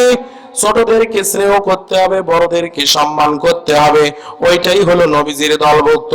নবীজি প্রতিদিন কোন মজলিসে যখন বসতেন, খাবার পরিবেশন করতেন ডান দিক থেকে না বাম দিক থেকে? জোরে কোন, আরো জোরে। নবীজি খাবার পরিবেশন করতেন ডান দিক থেকে। আর যারা স্বঘোষিত বলে আমি বামপন্থী, এদেরকে আপনি জান্নাতি বলবেন না, জাহান্নামী বলবেন। ও মা, ভয় করছি। যারা নিজেরাই নিজেকে বামপন্থী বলেন, এদেরকে জান্নাতি বলবেন না, জাহান্নামী বলবেন। আর জোরে কোন, এরা জান্নাতি না জাহান্নামী? এরা ইমানদার না মুশরিক? এরা ডাইরেক্ট, যারা বামপন্থী নিজেকে দাবি করে, এরা ডাইরেক্ট মুশরিক। ঠিক আছে, বাস ক্লিয়ার হলো তো বামপন্থী কারা। নবীজি খাবার পরিবেশন করতেন ডান দিক থেকে। একদিন দেখে ডান পাশে আসে একটা ছোট বাচ্চা বসছে।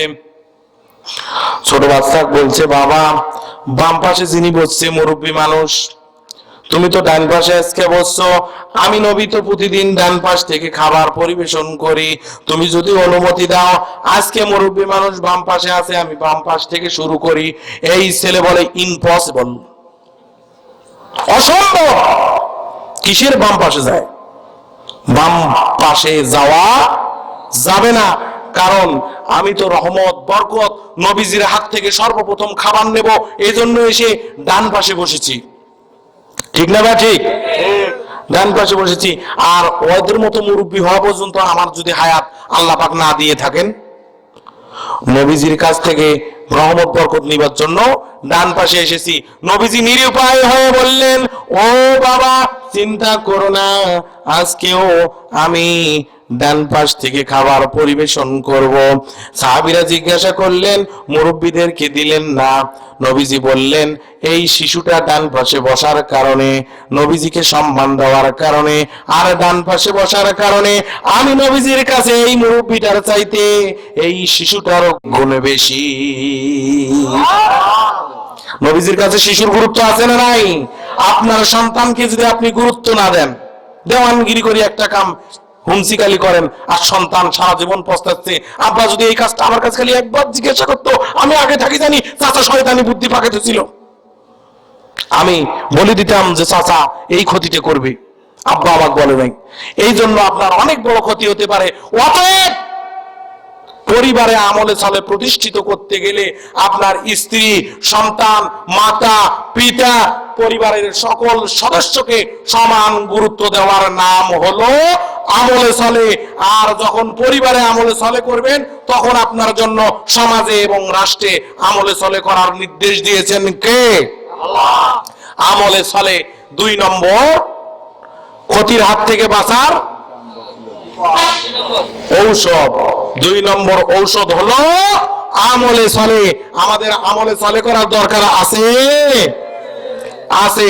এখানে একটা প্রশ্ন করেছিল, যে এক মহিলা প্রশ্ন করেছিল যে আমার স্বামী নামাজ পড়ে না, রোজা করে না, নামাজ পড়বে বলে ধমক দেয়, তাহলে ওই স্বামী সুপারিশ ছাড়া তো স্ত্রীরা জান্নাতে যাবে না, তাহলে আমি কেন করে জান্নাতে যাব? স্বামীর সুপারিশের দরকার নাই, সুপারিশ দরকার কার? এই যে আল্লাহর বলে সুপারিশ দরকার। আল্লাহ টাকা বলছে আপনার সুপারিশ করবে, নবীজির সুপারিশ প্রয়োজন। আপনি নবীজির আদর্শ নিজের জীবনে ধারণ করেন, নিজের পরিবারে ধারণ করেন। আপনার স্বামীকে 1 দিন 2 দিন 3 দিন 4 দিন 5 দিন 6 দিন 7 দিন 1 বছর 2 বছর 5 বছর বলেন, বলার পরেও যদি না শোনে, ওই স্বামী যাহা পারে তাই করুক, আপনাকে আল্লাহ পাক কিয়ামতের ময়দানে হযরত আসিয়ার সাথে জান্নাত দান করবেন। বলেন সুবহানাল্লাহ। যে স্বামী নামাজ পড়ে না, ও স্বামীর দাম নাই। ও ভাই জান না ভাই, শোনেন, আর গুণ বাকি কয়টা? 2টা বলতে কতক্ষণ লাগবে? আমি তাড়াতাড়ি বলতেছি না। এই 2টা গুণ শোনার দরকার আছে, দরকার আছে। জোরে কোন তো আছে না নাই? কারা কারা? আচ্ছা হাত তোলেন তো, কারা কারা শুনবেন না? জানছিলাম আপনারা শুরু থাকি টালমাটাল লাগাইছেন, আমি এটা জানছিলাম এটাই করবেন। মন থেকে হাত তুলছেন? যারা হাত তুলছেন মন থেকে অবশ্যই তোলেন নাই, ঠিক না? ঠিক, মন থেকে তোলে নাই। এরা থাকবে জন্য হাত তুলছে। যখন সুবহানাল্লাহ 2 হাত তুলে আল্লাহকে দেখান, কারা কারা 2টা গুণ শুনবেন? নারে তাকবীর, নারে তাকবীর, আল্লাহু আকবার, নারে তাকবীর। বাস ভাইরা থাকবেন 2টা গুণ শোনার জন্য। তাহলে এখন আপনাদেরকে মেলা কষ্ট দিলাম, আর এই যে কারেন্টটা আমাকে ভাই কষ্ট দিয়েছে খুব, বুঝছেন তো? কারেন্টটা যে কষ্ট দিল, এই জন্যে আমি আপনাদের এলাকাতে বেশি কষ্ট পাইলাম না, মুসাফির মানুষ। এখন যদি আমি আপনাদেরকে একটু কষ্ট দিই মন খারাপ করবেন? হাত তোলেন তো, কারা কারা মন খারাপ করবেন না? তোলেন, একবার না কষ্ট করে তোলেন, তোলেন না কেন? তোলেন তোলেন তোলেন তোলেন, হাত তুলছেন। আমি কষ্ট দিলে মন খারাপ করবেন না। আমি আপনাদের এর থেকে ইট টিট দিয়ে ঢেল ঢুল মারবো না, সমস্যা নাই। একটু কষ্ট দেব, সেটা হলো বলেন তো এই যে রিয়াজুল জান্নাত জামে মসজিদ, যারা বলবে হারাম ওদের জন্ম হারাম। কারণ কি জানেন? ওরা 10 বছর আগে বলছিল হারাম, 10 বছর পরে ওইটাই করি পায় আরাম। ওরা বলছিল ধর্মে কোনো রাজনীতি নাই, ওরা বলছিল ধর্মে রাজনীতি নাই, এখন হাত পাখা নিয়ে বলে বলেন ঠিক না বলছে রাজনীতি বলে হারাম। তুমি করো কামিয়া, 10 বছর পরে জায়েজ হয় কেন? কথা বলার সময় হুশ করে বলতে হবে। স্যাটেলাইট দিয়ে ওয়াজ শোনা জায়েজ নাই না? তাহলে আলিয়া মাদ্রাসাগুলো কি এ ভাই, আলিয়া মাদ্রাসাগুলো কি ইসলামের অপব্যাখ্যা শিখায়? এজন্য এখন না কেন এই নাই বললে আলিম মাদ্রাসা ইসলামের শত্রু না বন্ধু? শফিকুল ভাই 2 বস্তা সিমেন্ট, শফিকুল ভাই 2 বস্তা সিমেন্ট এখনো দিতেছি, মাথা খারাপ। নাই বললে আলিম মাদ্রাসা ইসলামের শত্রু না বন্ধু? ওই মাদ্রাসায় মহিলা আছে না নাই? শিক্ষার জন্য পুরুষ শিক্ষকের সামনে পরিমিত শালীনতা বজায় রেখে যতটুকু জায়েজ আছে এই পর্দা বজায় রেখে যাওয়া জায়েজ আছে না নাই? তাহলে স্যাটেলাইট দিয়া বক্তাক দেখলে তোমার গা জ্বলে কেন? মানে ওনার ওয়াজ করতে কি সমস্যা জানেন? স্যাটেলাইট দিয়ে ওনার যখন মহিলারা দেখে উনি মনে করে আহারে মহিলারা আমাকে দেখতেছে, আমি মহিলাদের দেখতে পারতেছি না, ওনার গাও জ্বলে। স্যাটেলাইট দিয়ে ওয়াজ দেখা জায়েজ, 100% জায়েজ। যারা কবি না জায়েজ ওরা সব না জায়েজ, ওরা কোনো কিছুই জায়েজ করে না। মসজিদে নামাজ বসার সময় চেয়ারে বসে নামাজ পড়া জায়েজ আছে কি? হ্যাঁ অবশ্যই আছে, কিন্তু সুস্থ মানুষ নহে। যারা প্যারালাইজড হয়েছে এক পাশে মাটিতেও বসতে পারে না, যে ব্যক্তির প্যারালাইজড হয়েছে মাটিতে বসতে গেলেও টলে পড়ে যায়, ওই ব্যক্তি চেয়ারে বসে নামাজ আদায় করতে পারবে। আপনি সুস্থ অবস্থায় চেয়ারে বসে কেন? আপনি তো সুস্থ অবস্থায় বাড়িতেও নামাজ পড়তে আল্লাহ পাক নিষেধ করেছেন, ঠিক না ভাই? ঠিক। তাহলে যদি চেয়ারে বসে নামাজ পড়া না জায়েজ হয়, তাহলে শুয়ে নামাজ পড়ার সময় খাটের উপর নামাজ পড়াও জায়েজ নাই। বসে মাটিতে বসে যদি নামাজ আদায় করতে হয় তাহলে আপনাকে ওই যে চেয়ারে বসেও নামাজ হবে না, খাটের উপরেও নামাজ হবে না। যদি শুয়ে নামাজ পড়ার সময় খাটের উপরে নামাজ হয় তাহলে অসুস্থ অবস্থায় চেয়ারে বসেও নামাজ হবে। এখন আপনারা খোঁজেন তামান দিন, আমার দায়িত্ব এ পর্যন্ত শেষ। আর গুণ কব ইল্লাল্লাযীনা আমানু ওয়া আমিলুস সালিহাত ওয়া তাওয়াসসাউ বিল হাক্কি ওয়া তাওয়াসসাউ বিস সাবর। 3 নম্বর গুণ হলো হকের উপরে প্রতিষ্ঠিত থাকা। হক মানে কি কোন তো? হক মানে হক মানে সত্য। এই যে প্রশ্ন করেছেন, আমি যদি মনে করতাম যে বড় হুজুর ইহাকে হারাম বলিয়াছে উনি আমার উপরে মন খারাপ করিবে, অতএব স্যাটেলাইজডের এই প্রশ্ন আমি বলবো এ ব্যাপারে কথা বলতে পারবো না, তখন বোঝা যাইতো আমি হকের উপরে প্রতিষ্ঠিত নই। আমি কি হইয়া গিয়াছি? আমি টাটকা মুনাফিক হইয়া গিয়াছি। আপনারা তো খালি টুপি দাড়ি আর পাঞ্জাবি দেখলেই মনে করে এটা বোধহয় বক্তা, এটা বোধহয় হুজুর, এটা বোধহয় মসজিদের ইমাম। কিন্তু না না না, ওই যে ঘটনা ছোটবেলায় মাছ মারছেন কারা কারা? মারছেন তো, বিশেষ করে আমি ব্যাপক মারছি। আব্বা সকালবেলা গোসল করে দিছে, মা দিয়ে বলছে বাবা সারাদিন গায়ের মধ্যে কাদো ভরাবো না, ময়লা ভরাবো না, যা এখন বেড়া। আমি দেখি যে টিলের দিয়ে জমি চাষ করতেছে, পিছনে পিছনে সবাই মাছ মারতেছে, আমিও মাছ মারবেন নামছি। আলের ফাঁকে ফাঁকে হাত দেই আর খালি কপ কপ করি মাছ ধরি, আর একটা পাতিলের ভেতরে নিয়েছি মাছ মারা যখন শেষ, বাড়িতে গেছি, আব্বা দেখি কয় সর্বশরীরে কাঁদো, এক তো গোসল করে দিয়ে কোনো কাম নাই, ডাং ধরছে। আমি কই আরে ব্যাপক মাছ পাচ্ছি, মেলা মাছ, ডাঙ্গাম কি কারণে? কেন ডাঙ্গাম? এতগুলো মাছ পাইলাম আমি। তে দিছি দেখি কি মাছ, কনাগুর মাছ। ঢাল তো দেখি, ঢালছে আরো ডাং বেশি, দৌড়ি মাছ যা কয় এতগুলো মাছ মারি নিয়ে এলাম। মাছ দেখি মা আরো ডাঙ্গায়, মা কয় না রে বাবা, ওলে মাছ নয়, মাগুর মাছ তো দূরের কথা, কোনো মাছে নাই, ওগুলো হলো ব্যাঙের পোনা। খালি হুজুরের দেখলে মনে করেন হুজুর হুজুরের মতো দেখা যায়, কিন্তু ওটা হুজুর নয়। ঠিক না ভাই? ঠিক, ওটা ব্যাঙের পোনা, খালি বিভ্রান্ত ছড়ায়। কথা কলেই বেদাত, কথা কলেই হারাম। হ্যাঁ, এত বেদাত আর হারাম তুমি দুনিয়াতে আসছো কে? তুমি বেদাত, তুমি মানুষটাই বেদাত। খালি জটলা পাকা বাড়াচ্ছি। পৃথিবীতে একটা আন্দোলনের দরকার, দুটা আন্দোলনের দরকার নাই, কোরআনের আন্দোলন দরকার। এমন যদি হতো আমার দেশের শাসক হতো, ওমরেরই মতো হতো, আবু বকরের মতো। এমন যদি হতো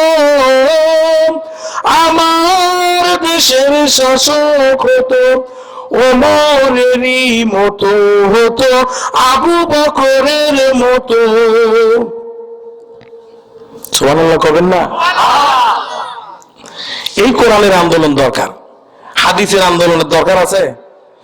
নবীজি বলেন কোরআন শরীফ হলো আল্লাহর পক্ষ থেকে দেওয়া কিতাব। এই কিতাবের দ্বিতীয় নম্বর তাফসীর হলো, এক নম্বর তাফসীর হলো আমি নবীজির মুখ মিশ্রিত বাণী, তার মানে হলো হাদিস শরীফ। এই হাদিসের আন্দোলনের দরকার নাই, কোরআনের আন্দোলনের দরকার আছে। কোরআনের আন্দোলন হলে অটোমেটিক হাদিস হয়ে যাবে।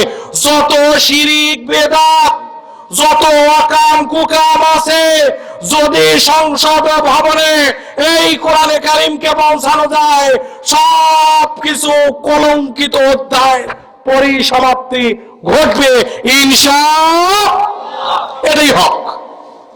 সহজ সরল ভাষায় বোঝা গেছে? এটাই হক।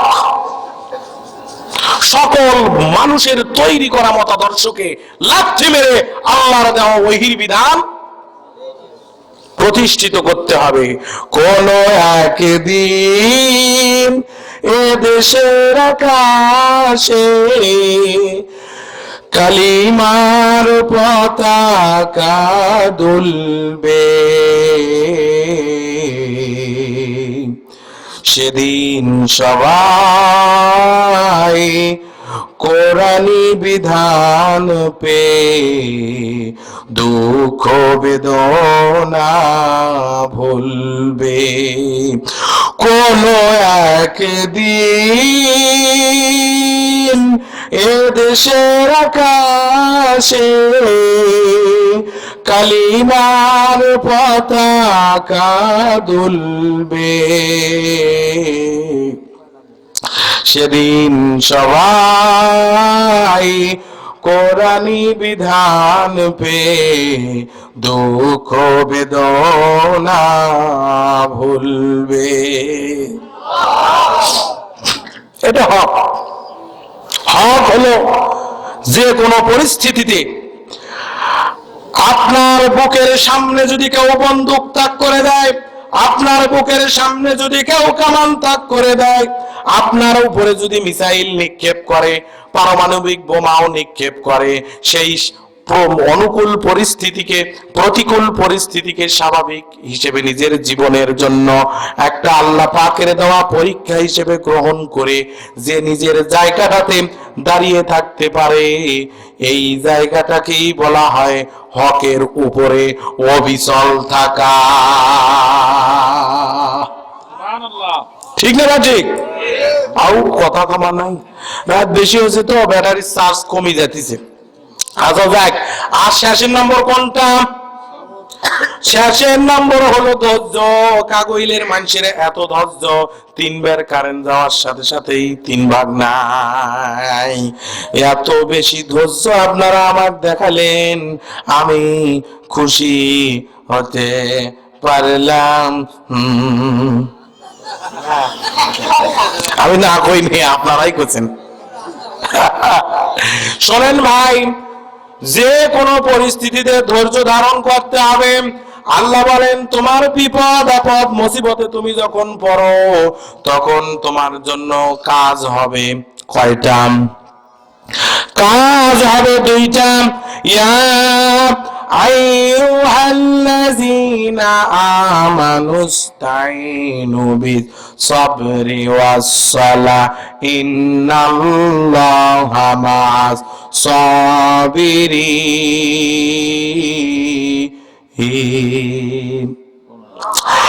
1 নম্বর কাম হলো, যখন তোমার জীবনে প্রতিকূল পরিবেশ আসে, তখন তুমি সালাতের মাধ্যমে আল্লাহর কাছে সাহায্য চাও, আর তুমি ধৈর্য ধারণ করো, সবর অবলম্বন করো।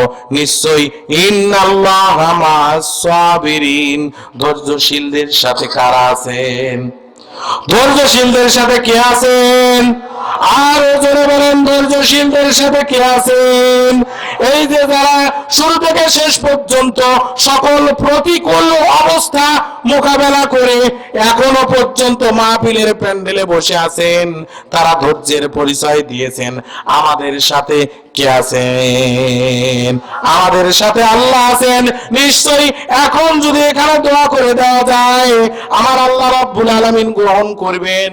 কারণ 1 নম্বর গুণ হলো ঈমান। সেটা আমরা কিভাবে অর্জন করতে হবে শিখে ফেলেছি, ঠিক না বেঠিক? 2 নম্বর আমলে সালেহ থেকে শুরু করতে হবে শিখেছি। 3 নম্বর হলো হক কি জিনিস, আমাদের কাম কি শিখে ফেলেছি। 4 নম্বর হলো ধৈর্য, সেটা ধরে বসে আছি। অতএব দোয়া আল্লাহ পাক কবুল করবেন, ঠিক না ঠিক? আল্লাহ রাব্বুল আলামিন আমাদেরকে কবুল আর মঞ্জুর করুন, বলেন আমিন। আল্লাহ পাক আমাদের হায়াতে তৈয়বা দান করুক, বলেন আমিন। আমি অনেক দূর থেকে এসেছি, খুব টুটাফাটা বিভিন্ন প্রতিকূল পরিবেশের ভিতরে আপনাদের সামনে কথাগুলো তুলে ধরলাম। আপনাদেরকে অবশ্যই ভালো লাগে নাই, হয়তো আমি দূর থেকে আসছি, যে হুজুরটা আসলোই একেবারে প্যান্ডেলটা ফেলে দিয়ে কিভাবে যায় হুজুরটা ফির কাক নিয়ে ওয়াজ করে, এই জন্য শুনছেন, আমি বুঝছি। কিন্তু আমার ভুল ত্রুটি যা হয়েছে একটু ক্ষমা সুন্দর দৃষ্টিতে দেখা যাবে না ভাই? যাবে? তাহলে আমি যেন মানুষের সামনে সঠিক কথাগুলো সারা দেশে তুলে ধরতে পারি, দোয়া করা যাবে না? আল্লাহ পাক আমাকে কোরআনের জন্য কবুল করেন, বলা আমিন। আমাদের বাবলু ভাই শুরুতে 2,500 টাকা, পরে 20 বস্তা সিমেন্ট। আল্লাহ পাক ওনাকেও দিনের জন্য কবুল আর মঞ্জুর করুক। মেম্বার সাহেবকে কবুল করুন। ওলামায়ে কেরাম আছেন, আমার বিশেষ করে স্যার আছেন, ইমাম সাহেব হুজুর, ওনাকে আল্লাহ দিনের জন্য কোরআনের জন্য কবুল করুন। ইমাম মসজিদের যেমন ইমাম, সমাজেরও তেমন ইমাম বানায় দেখ, বলেন আমিন। আমাদের আরো যে ভাই যে যুব সমাজরা আয়োজন করেছেন, আল্লাহ পাক তাদেরকে মাজ এবং মুআব্বাজির মতো কবুল আর মঞ্জুর করে নেক, বলেন আমিন। আমি এখানে কোনো দিনেই আসতে পারতাম না, আপনারা আমাকে চিনেনও না, চেনেন? আল্লাহ পাক যে ওসিলা আমাকে দিয়েছেন, আমার প্রাণ প্রিয় শ্রদ্ধাভাজন বড় ভাই, আমাদের ওদিকে পাড়ায় পাড়ায় যার মাহফিল হয়, ওনাকে খুব ভালোবাসে। আমার জন্মস্থান উপজেলা পীরগঞ্জে, ওনাকে খুবই ভালোবাসে। ওনার ওখানে মাহফিল গত 11 তারিখেও মাহফিল ছিল, তারপর 16 তারিখেও ছিল, তারপরে আর না কয় তারিখ 12 11 12 এই মাহফিল করে আসলো উনি। আরো মাহফিল আছে ইনশাআল্লাহ, 26 তারিখ আছে, 3 তারিখ আছে। ওখানে উনি প্রচুর মাহফিল করেন। উনি আমাকে ছোট ভাই হিসেবে দাওয়াত করে নিয়ে এসেছেন, মাওলানা রাফিউল ইসলাম। আল্লাহ পাক ওনাকে হায়াতে তৈয়বা সিহাতে কুল্লিয়া দান করুন, বললাম আমিন। ওনার একটা হাফিজিয়া মাদ্রাসা আছে, আল্লাহ কবুল করেন, বলা আমিন। মাহফিলের আয়োজন যে উদ্দেশ্যে খর্দ কাগইল বাইতুন নূর জামে মসজিদ, এই মসজিদকে আল্লাহ পাক কবুল আর মঞ্জুর করেন, বলেন আমিন। এখন সভাপতি ইন্তজামিয়া কমিটির পক্ষ থেকে সমাপনী কথা রাখছেন অত্র মসজিদের ইমাম সাহেব আফতাবউদ্দিন, মৌলানা আফতাবউদ্দিন দামাত বরকাতুহুমুল আলিয়া। তারপর দোয়া হবে ইনশাআল্লাহ। দোয়া করে যাব না এখনই চলে যাব? বাস ইনশাআল্লাহ। ওটাই সুইচ দাও,